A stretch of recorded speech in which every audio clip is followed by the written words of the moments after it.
माँ का गोद सुना हो भैया। 4 बहनों पे एक भाई था। उसके होने पर पूरा गांव में मिठाई बटाया गया था भैया। पूरा गांव में हम लोग दूर दूर पूजा करने गए थे भैया। कि यही वो स्थान है जहाँ पे शिवम वर्मा की लाश को बोरे में भरकर फेंका गया था। सबसे पेट भोजना भाई को ला दीजिए ना, पैर पकड़ रही हो। सारा मेरा घर ले लीजिए, मेरा खेत ले लीजिए, सब बस मामू को ला दीजिए ना। देखिए ये तस्वीरों दिल को झकझोर दे रही है। सोचिए कि इस परिवार पे कितनी बड़ी मुसीबत, कितना बड़ा पहाड़ टूट गया है। सभी लोग रो रहे हैं। सबका ये कहना है कि आखिर वह मासूम बच्चा क्या गुनाह किया था कि उसकी इस वक्त हम मौजूद है फेफना थाना के ग्राम सभा अमदारी में। और इस गांव में एक ऐसी घटना होती है जो सभी के दिलों को झकझोर देती है। शिवम वर्मा जो 4 बहनों में इकलौता भाई थे, आज उस दुनिया में नहीं है। शाम को 5:30 बजे के आसपास वो घर से निकलते हैं और जब घर नहीं आते हैं तो पूरे परिवार के लोग उनको खोजने निकल जाते हैं कि आखिर अभी तक मेरा बालक क्यों नहीं आया। पूरी रात खोजने के बाद सुबह में करीब 9 बजे पता चलता है कि उनकी लाश को बोरे में भर कर कहीं फेंक दिया जाता है। हमने अभी आपको वीडियो में दिखाया कैसे। सोचिए कि एक मासूम बच्चा जिसे किसी से कोई दुश्मनी, किसी से कोई रंजिश नहीं था, उसको मार कर बोरे में भर कर घर के पीछे फेंक दिया जाता है। देखिए यहाँ पे पीछे परिवार के लोग हैं और परिवार के लोग सुबह से ही रो रहे हैं। सभी की आंखों में आंसू है। 4 बहनों का ये कहना है कि हमारा भाई कौन लाकर देगा। देखिए अब इस परिवार को हम क्या जवाब दें। बहन है यार,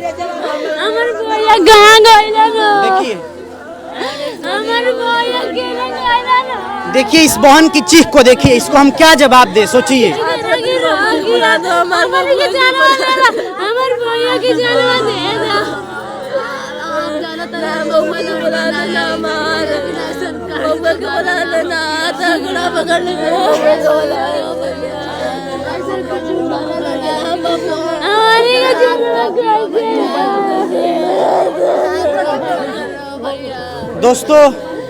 दोस्तों देखिए इन बहनों का रोना देखकर हमारा भी कलेजा फट रहा है।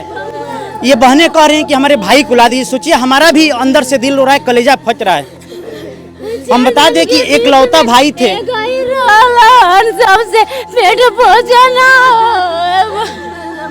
भाई को ला दीजिए ना, पैर पकड़ रही हो। सारा मेरा घर ले लीजिए, मेरा खेत ले लीजिए, सब बस मामू को ला दीजिए ना। देखिए ये तस्वीरों दिल को झकझोर दे रही है। सोचिए कि इस परिवार पे कितनी बड़ी मुसीबत, कितना बड़ा पहाड़ टूट गया है। सभी लोग रो रहे हैं। यहाँ पे जितने भी लोग हैं सभी लोग रो रहे हैं। पूरा देखिए यहाँ पे सबका ये कहना है कि आखिर वह मासूम बच्चा क्या गुनाह किया था, उसको मार कर मौत के घाट उतार कर बोरे में फेंक दिया गया। घटना स्थल पे जब पुलिस पहुंचती है तो वहाँ पे एक मोबाइल भी मिला है। अब देखना यह होगा कि पुलिस प्रशासन किस तरह से इस परिवार को न्याय दिलाती है।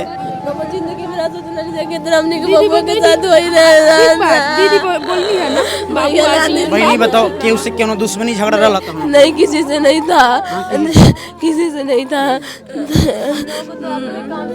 नहीं मिलता था। भाई 7:30 बजे गाड़ी में पढ़ने जाता था, आता था 2 बजे, ट्यूशन पढ़ता था, खेल कूद के सो जाता था। मैं पढ़ने जाती थी, आती थी सुबह 7 बजे जाती थी, शाम को 6 बजे आती थी। गांव में क्या हुआ कुछ पता नहीं, मुझे नहीं फर्क पड़ता। मुझे बस अपने घर से मतलब था। दीदी घर पे खाना बनाती थी, सबको खिलाती पिलाती थी। मम्मी पापा खेत में रहते थे। बहन 12 में जाती थी, पैदल पढ़ने आती थी 2:30 बजे। एक छोटी सी और बहन है, वो पढ़ के आती थी 3 बजे। तो फिर हम किसका क्या बिगाड़। बहन आप ये कहना चाहती हैं कि पूरा परिवार को किसी से कोई मतलब नहीं था, किसी से कोई दुश्मनी नहीं थी? बिल्कुल नहीं, बिल्कुल नहीं। अरे दुश्मनी होती तो हमसे होती तो हमको कुछ करते ना। मेरे भाई को क्यों कुछ किया, वो क्या बिगाड़ा था। और पता है पानी में डुबा के मारे हैं उसको, कैसे तड़प रहा होगा। उसको एक बार भी गले से नहीं लगाई। घर के पास मेरा बर्थडे था, वो बोला दीदी मैं भी चलूँगा। मैं बोली सब लोग नहीं जाएंगे, मैं जाऊँगी। तुम लोग दूसरे के बर्थडे में गए थे ना, काश मैं भी उसको साथ लेके चली गई होते तो आज ये दिन देखना नहीं होता ना, नहीं होता ना भैया।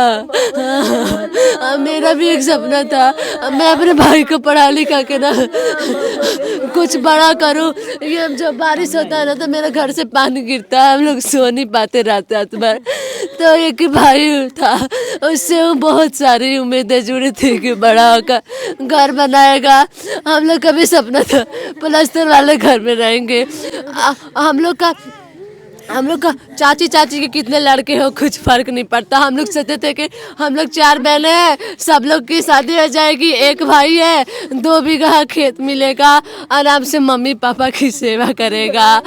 देखिए दोस्तों, इन बहनों के मन में काफ़ी सवाल है, काफ़ी अरमान थे भाई को लेके, कि भाई को लेकर काफ़ी सपना था कि हम उसको पढ़ाएंगे लिखाएंगे, अच्छा आदमी बनाएंगे, परिवार में सबके साथ मिलकर रहेंगे। बहन ने हमें एक लाइन बोला जो हमें अंदर से रुला रही है। बहन ने ये बोला कि हम राखी किसको बांधेंगे। सोचिए, हमारी भी आंखें नम हो रही है। आखिर हम लोग रिपोर्टिंग करते हैं जाके ग्राउंड पे, जमीनी लेवल पे। सारा मेरा पैसा घर ले लीजिए ना, बस मेरे बाबू को दे दीजिए, पैर पकड़ रहे हैं। बहन हमारे हाथ में रहता तो हम दे देते। अब देखना ये होगा कि आखिर जो भी इस घटना को अंजाम दिया है उसे पुलिस प्रशासन किस तरह से कार्रवाई करती है। वो कुछ नहीं करेगी। कभी से क्या कर रही थी, कल पुलिस आई थी, तो कल शाम से आई थी, कुछ नहीं कर पाई। 17 घंटा यहाँ पे ना पत्थर रख दिए थे, नहीं रो रहे थे हम लोग। हाँ, सब ठीक था। आएगा, मेरे बाबू को लेकर आएंगे, लोग लेकर आए हैं। झूठ नहीं बोलते पुलिस वाले, तो बिल्कुल झूठ नहीं बोलते, लेकिन गलत ये बोलते हैं कि जिंदा लाने का वादा करते हैं, लेकिन लाते हैं मरा हुआ लाए। और बोल रहे 1 घंटा और 1 घंटा और 1 घंटा और। अरे किस बात का इन्वेस्टिगेशन कर रहे हैं आप लोग, किस बात का कर रहे हैं आप लोग खोज ताज। आज रो रहे हैं, 1 महीने तक पूरा गांव शोक मनाएगा, उसके बाद से किसी को किसी से मतलब नहीं। हाँ, न्याय चाहिए, फांसी चाहिए, बस न्याय चाहिए, फांसी चाहिए, न्याय चाहिए हमको। हमने को फांसी की सजा सुनल चाहता नहीं जा, हमने को अपने हाथ दें जा। अगर नहीं है तो हम लोग के पास लाके दे दे, हम लोग न्याय दे सकते हैं। हम लोग के कलाई में दम है कि उसको इतना बेरहमी से मार देंगे ना कि उसका रूह कांपेगा अगला ऐसा करने के लिए। प्रशासन की देखिए, परिवार के लोगों का ये कहना है कि हमको न्याय चाहिए। दोबारा ऐसा किसी माँ और बहन का भाई न छीने ना, माँ का गोद सुना हो भाई।